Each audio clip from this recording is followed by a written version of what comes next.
The day I realized everything was a lie still burns in my memory. Not like a scar, more like an open wound that transformed into unexpected strength. I was standing in our Manhattan penthouse, barefoot on the Italian marble I'd selected during our trip to Florence. The floor-to-ceiling windows framed the sunset over Central Park, painting our home in amber and gold. A fitting backdrop for the moment my world shattered. My husband, Elijah, didn't know I was home. He'd been growing careless lately, leaving his office door ajar, speaking too loudly on calls he thought I couldn't hear. Something had shifted in him over our 3 years of marriage. The attentiveness faded. The passionate glances cooled. The way he used to trace my jawline with his fingertips. Gone. I'd dismissed it as the natural evolution of marriage. We were busy people. I was running my grandfather's legacy, Hartwell Innovations, a tech empire valued at nearly $8 billion. Being a female CEO in that world consumed my energy. Meanwhile, Elijah managed his investment portfolio and charity foundation. At least, that's what I thought he did. That evening, I returned early from a board meeting. Our penthouse was silent except for Elijah's voice filtering from his study. I was about to announce my presence when I heard my name. "Charlotte won't suspect a thing," he said, his voice laced with a coldness I'd never heard before. "The amendments to her will are signed. When the time comes, everything transfers to me. No family left to contest it." A pause. Someone on the other end speaking. "No, listen. Her grandfather's succession plan specifically stated the company stays with blood relatives. But since she's the last Hartwell and we're married?" A chuckle. "The board already loves me. I've made sure of that." Another pause. "How long?" "I don't know. Her health issues give us options. Increased medication? Stress? Accidents happen to busy executives all the time." I froze, my hand clasped over my mouth to silence the gasp threatening to escape. My heart hammered against my ribs with such force I feared he might hear it. "Look, it's been 3 years of this charade. Playing the doting husband, listening to her drone on about her day, pretending her charity work matters. Do you know how exhausting it is to sleep next to someone you can barely tolerate?" My knees weakened. I steadied myself against the wall, knuckles white. "Of course I've covered my tracks. The prenup has loopholes. I made sure of that before I even proposed. Remember that weekend I surprised her in Paris? I was actually meeting with legal consultants." Paris. Our engagement. He'd gotten down on one knee at sunset on the Pont des Arts. I'd thought it was the most romantic moment of my life. "Listen, Vanessa, once this is done, we'll have everything we planned.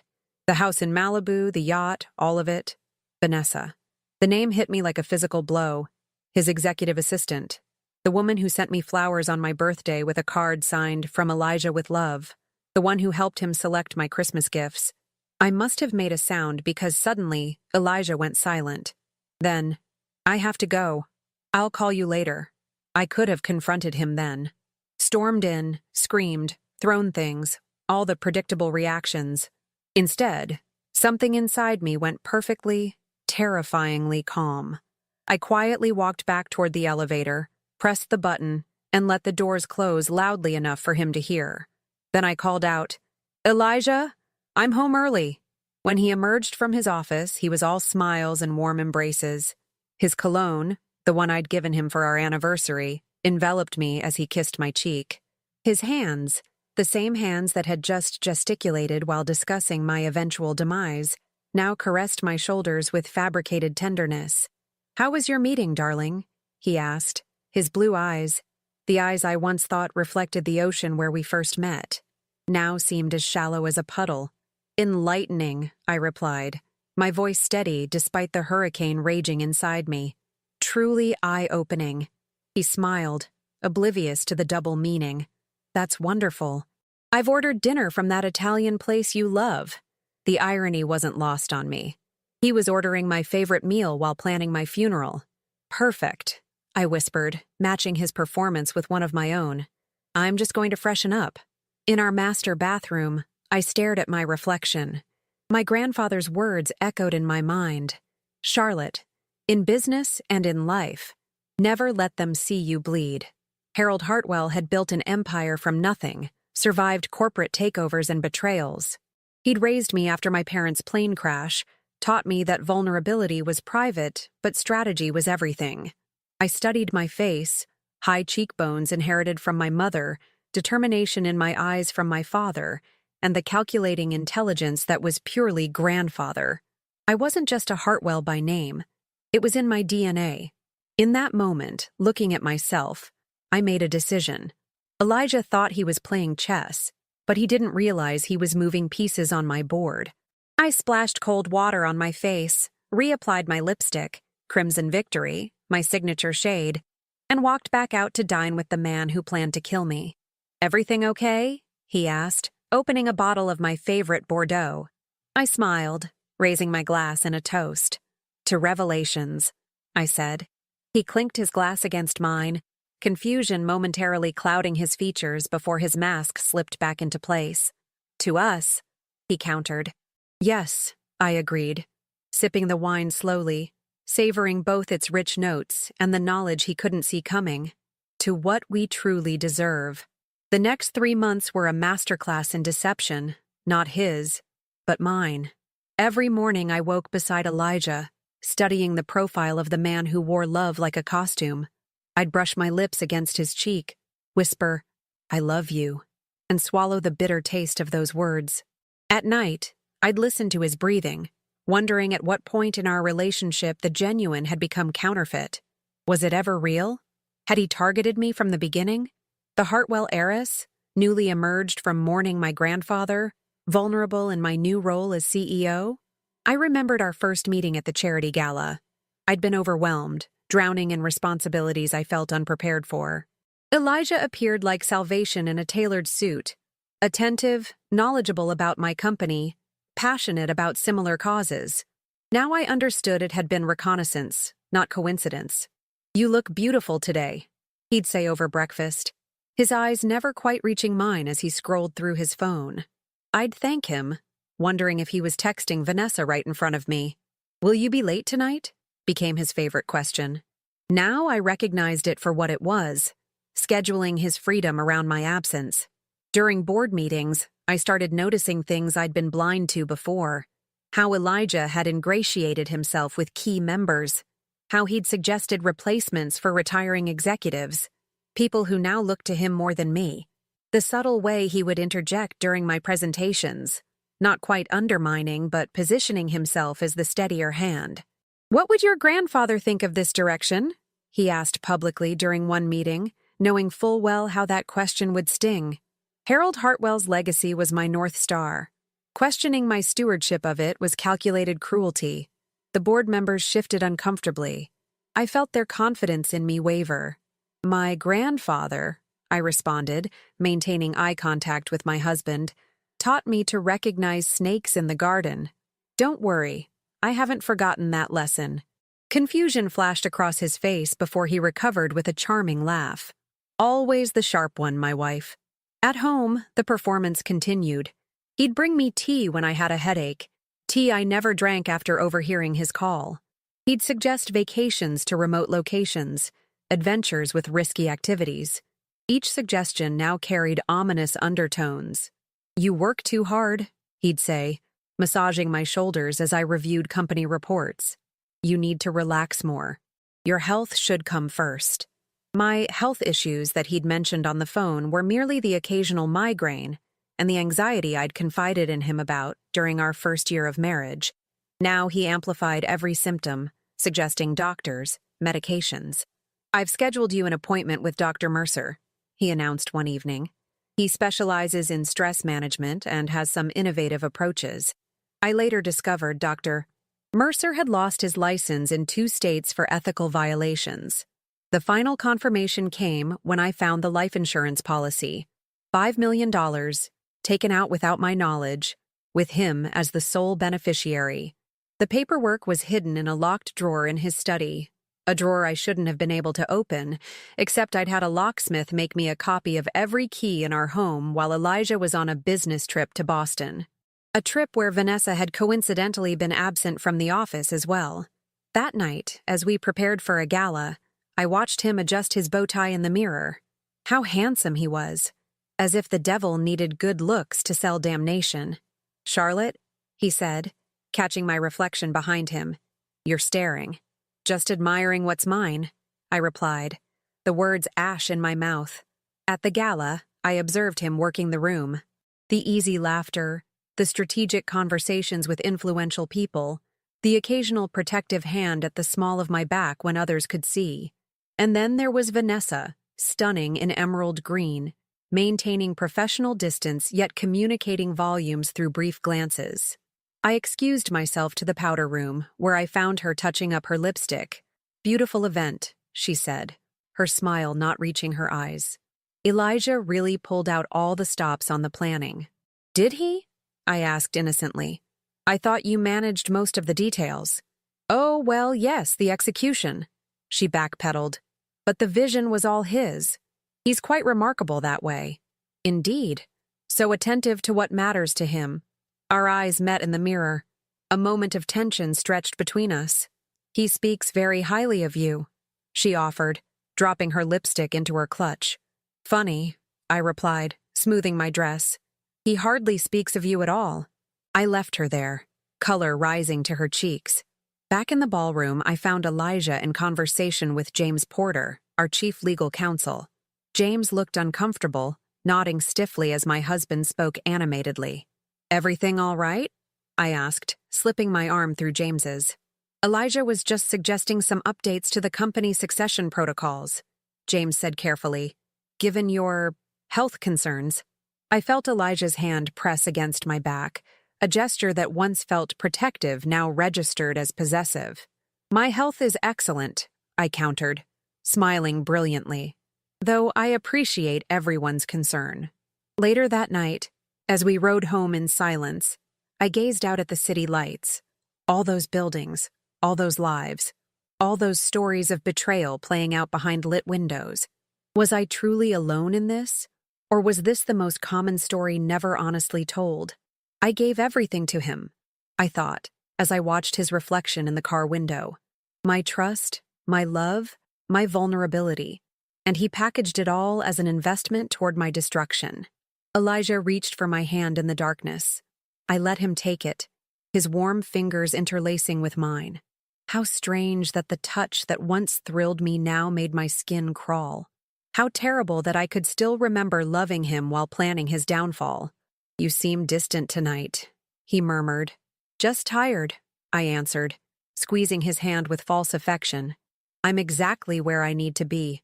They say revenge is a dish best served cold. Mine would be glacial.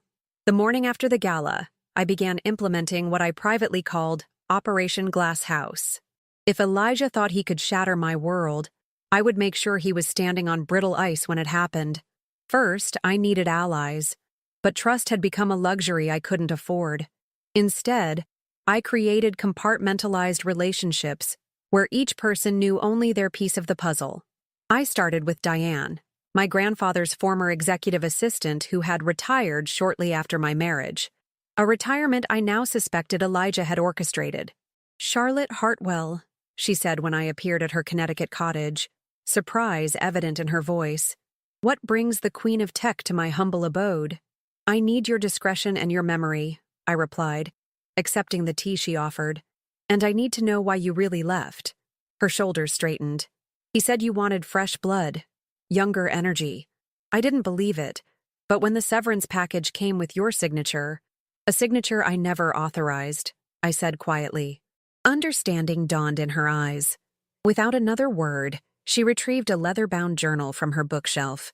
I've kept records of everything that seemed off. Your grandfather taught me well. The journal contained dates, conversations, discrepancies in company documents, all pointing to systematic undermining of my authority, orchestrated by my husband. He's been planting his people throughout the company, Diane explained, creating a shadow leadership loyal to him. Then we'll need our own shadows, I replied. I enlisted James Porter next, the legal counsel who had looked so uncomfortable at the gala. I invited him to lunch at an obscure restaurant where Elijah would never appear. I need to know what my husband has been discussing with you, I said after we ordered. James fidgeted with his napkin. Client confidentiality doesn't apply when the client is committing fraud, I interrupted. Or when the company counsel's primary duty is to the company, not individual executives. His face paled. He's been pushing for amendments to your grandfather's succession plan, creating contingencies in case you become incapacitated. And what did you tell him? That such changes require board approval. That's when he started cultivating board relationships. I nodded. James, I need you to continue appearing receptive to his ideas. Document everything. Can you do that without raising suspicion? The hesitation in his eyes was brief but noticeable. What exactly are we dealing with here, Charlotte? A hostile takeover, I replied, of the most personal kind. With Diane reconstructing the paper trail of Elijah's manipulations and James monitoring his current moves, I turned to the most delicate part of my plan, Vanessa. Rather than confront her, I studied her. I learned her routines, her weaknesses, her motivations. Unlike Elijah, who saw only what he could gain from me, I saw Vanessa clearly. Ambitious, insecure, desperate for validation. I arranged for her to overhear a conversation where I mentioned promoting her to a European office, getting her out of my hair, as I put it to a colleague who was in on my plan. The seed planted, I watched it grow as she began making subtle mistakes in her eagerness to prove herself indispensable to Elijah. Meanwhile, I created a false vulnerability. I began confiding in Elijah about increased anxiety, allowing him to think his suggestions were working. I accepted the appointments with his recommended doctors, but saw my own physicians in secret, documenting every suspicious prescription and recommendation the questionable doctors provided. I made a show of updating my will, with the amendments he'd manipulated me into signing. What he didn't know was that I'd created a secondary will with my personal attorney, one that would invalidate the first if any suspicious circumstances surrounded my death. The most challenging aspect was maintaining the pretense of our marriage. Each kiss, each dinner conversation, each night beside him required Oscar-worthy performance. I laughed at his jokes, accepted his advice, leaned on him at social functions, all while systematically disconnecting our financial entanglements. "You seem different lately," he commented one evening as we prepared for bed. "More relaxed." I smiled, applying the night cream he'd given me for my birthday. A cream I'd discovered contained ingredients that could trigger my skin allergies.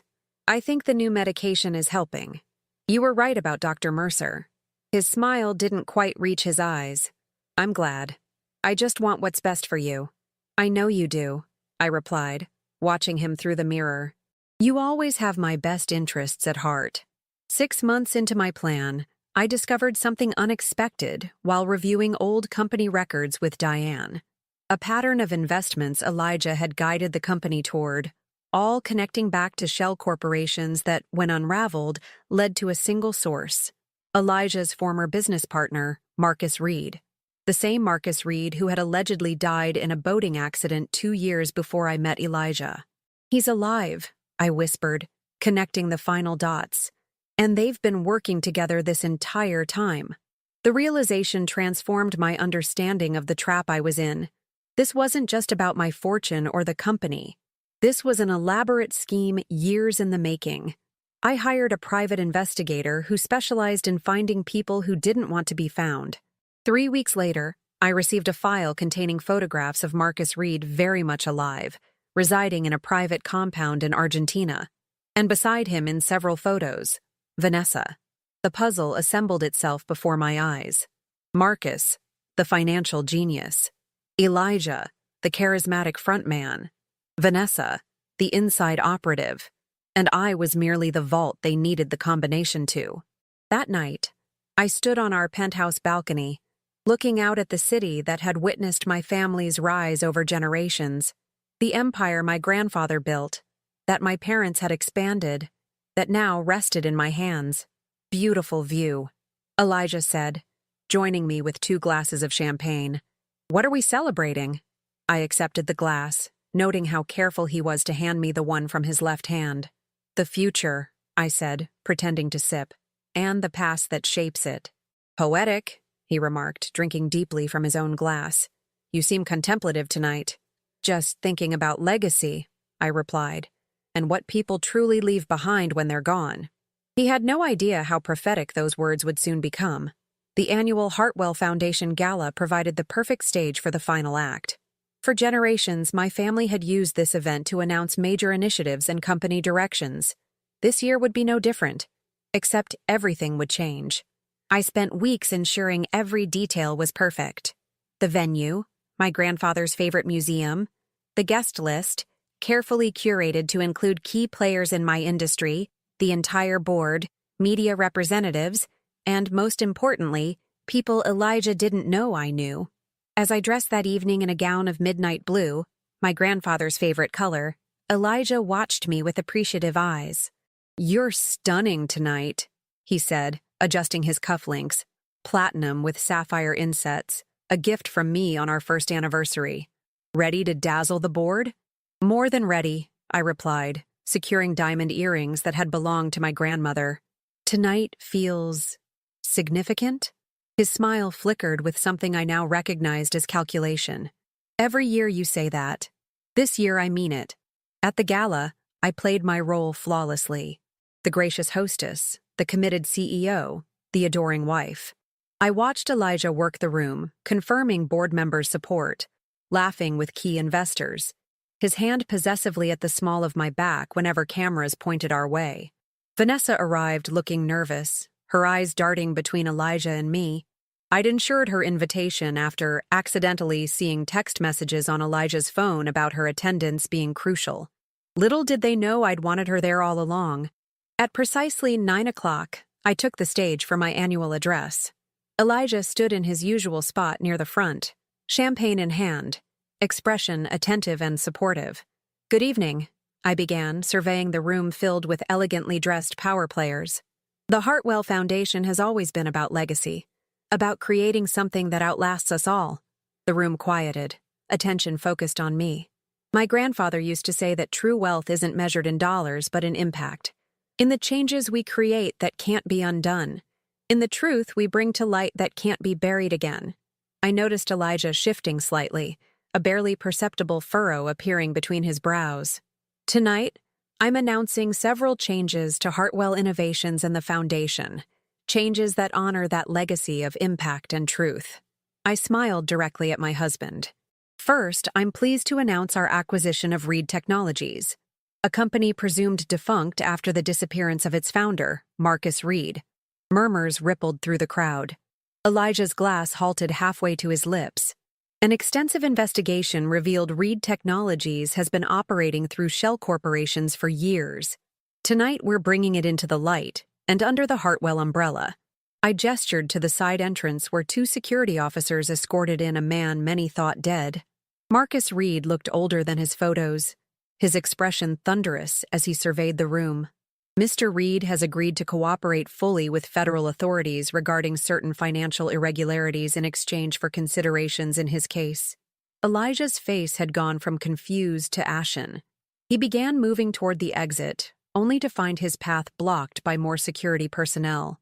"Additionally," I continued, my voice steady despite my racing heart, "I'm announcing a restructuring of our executive team and board, effective immediately." Large screens around the ballroom illuminated with documents, emails, bank transfers, all meticulously organized evidence of the conspiracy against me and the company. For those just catching up, what you're seeing is evidence of an elaborate attempt to defraud Heartwell Innovations and its shareholders, an attempt orchestrated by individuals I trusted most. Cameras flashed, board members gasped. Vanessa made a dash for the door but was intercepted by hotel security. "Elijah," I said, addressing him directly now, "perhaps you'd like to explain to our guests why you've been systematically positioning yourself to take control of Heartwell Innovations in the event of my untimely and planned demise?" The room erupted in shocked exclamations. Elijah's handsome face contorted with rage before smoothing into practiced charm. "Charlotte, darling," he called out, arms spread placatingly, "you're unwell. The stress of discovering my husband has been slowly poisoning me," I interrupted, my voice cutting through his like a blade. "Or the stress of learning the medications your doctors prescribed contain compounds that would eventually cause organ failure?" That kind of stress? James Porter stepped forward, accompanied by 2 FBI agents.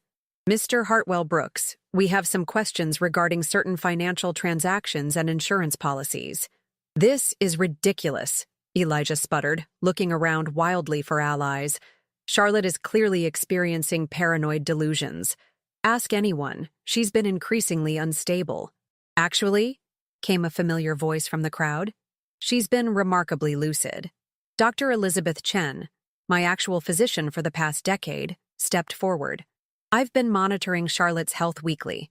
Tests confirm deliberate heavy metal poisoning, consistent with compounds found in products specifically provided to her by her husband. The evidence continued mounting as James presented document after document, the falsified will, the life insurance policies, the systematic replacement of loyal executives with Elijah's people. Through it all, I remained composed on stage, watching the man who had planned to bury me being buried instead by his own actions. When security finally led Elijah away, he locked eyes with me one last time. "You won't win this," he hissed. "You're nothing without me." I stepped close enough for only him to hear. "I was everything before you, and now you're nothing without me." As the gala dissolved into chaotic conversation and media frenzy, I retreated to a private room where Diane waited. "Your grandfather would be proud," she said, handing me a glass of water. "He taught me well," I replied, finally allowing my hands to tremble slightly. "Never sign what you haven't read. Never trust what you haven't verified. And never, ever let them see you coming." Outside, I could hear the commotion as guests departed. Reporters shouted questions, and the authorities secured evidence. My world had just imploded publicly, but unlike the destruction Elijah had planned for me, this was a controlled demolition, one that would clear the ground for rebuilding. My phone buzzed with an incoming text from James. "All secured. He's in custody. The board is in shock, but solidly behind you." I closed my eyes briefly, exhaling 3 years of fear and performance. When I opened them again, I was ready for what came next. 1 year later, I stood at the window of my new office, 30 floors down from the penthouse I'd once shared with Elijah. I'd sold the penthouse, unable to sleep there after everything. Some ghosts can't be exorcised, they can only be left behind. The criminal trials had concluded 3 months earlier. Elijah, Marcus, and Vanessa all received substantial sentences for conspiracy, fraud, attempted murder, and a host of financial crimes. The business press had called it the Hartwell deception, a splashy name for what was, at its core, a painfully ordinary story. Someone pretending to love you while plotting your destruction. I traced my reflection in the glass. I looked different now, stronger in some ways, more cautious in others. My hair was shorter, a physical manifestation of cutting away the past. The company had survived the scandal and, under my recalibrated leadership, was thriving. "Ms. Hartwell?" My new assistant's voice came through the intercom. "Your 2 o'clock is here. Send her in," I replied. The door opened to reveal a young woman clutching a portfolio, her expression a mixture of determination and anxiety.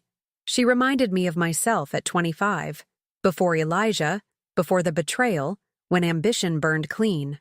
"Rebecca Wilson," she introduced herself, extending her hand. "Thank you for meeting with me. Your proposal impressed the selection committee." I gestured for her to sit. "A mentorship program for women entering tech after career disruptions is exactly the kind of initiative the foundation should support." Her eyes widened slightly. "You read my proposal personally?" "I read all the finalists' proposals," I confirmed. "Yours spoke to something important, the way women's careers can be derailed by circumstances beyond their control. The way coming back requires not just skill, but courage." We discussed her ideas for nearly an hour. Her passion reminded me why I'd fought so hard to keep control of my company. It wasn't just about money or power, or even my grandfather's legacy. It was about the ability to make meaningful impact. After she left, I checked my calendar. Dinner with James Porter and his wife was scheduled for that evening. Our relationship had evolved from professional to friendly in the aftermath of everything. He'd stood by me during the trials, helped rebuild the company's legal framework, and never once said, "I told you so," about my marriage. Friendship had been difficult for me after Elijah. Trust, even more so. But slowly, I was learning to let people in again. With proper vetting, of course. The walls I'd built were now more like careful gates, still protective, but permeable when appropriate. My phone buzzed with a text from my sister. Not biological, but the family I'd chosen. Maria had been my roommate in college before life took us in different directions. After the scandal broke, she'd shown up at my door with a suitcase and declared she was staying until I was okay. That was 11 months ago. Some temporary arrangements become permanent in the best possible ways. "Don't forget we have tickets to the symphony tonight," her message read. "Wear something fabulous. Living well is the best revenge." I smiled, typing back, "Already planned." And we've moved beyond revenge to rebuilding. As evening approached, I completed one final task, signing the documents establishing the Heartwell Resilience Fund, a resource for victims of intimate partner financial abuse and exploitation. The irony wasn't lost on me that Elijah's attempts to destroy me had instead created something that would help others survive similar situations. Before leaving, I opened my desk drawer and removed the only photograph of Elijah I'd kept. Our wedding day, both of us smiling at the camera, his arm around my waist. I studied it one last time, searching for signs I should have seen, clues I missed. There were none. That was the terrible truth about sophisticated deception. Sometimes the red flags are only visible in retrospect. I dropped the photo into the shredder, listening to the mechanical whir as it destroyed the last physical reminder of those years. Outside, the city glowed in early evening light. I hailed a taxi, giving the driver the address of the restaurant where James and his wife were waiting.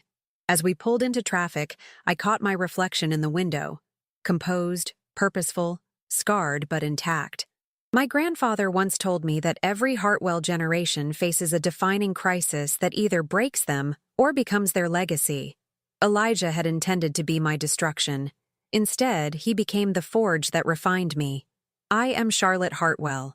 Last of my line, perhaps, but certainly not the end of my story. He pretended to love me to inherit my fortune. I left him with nothing but the consequences of his betrayal. And I learned that true wealth was never what he coveted, but what he could never take from me.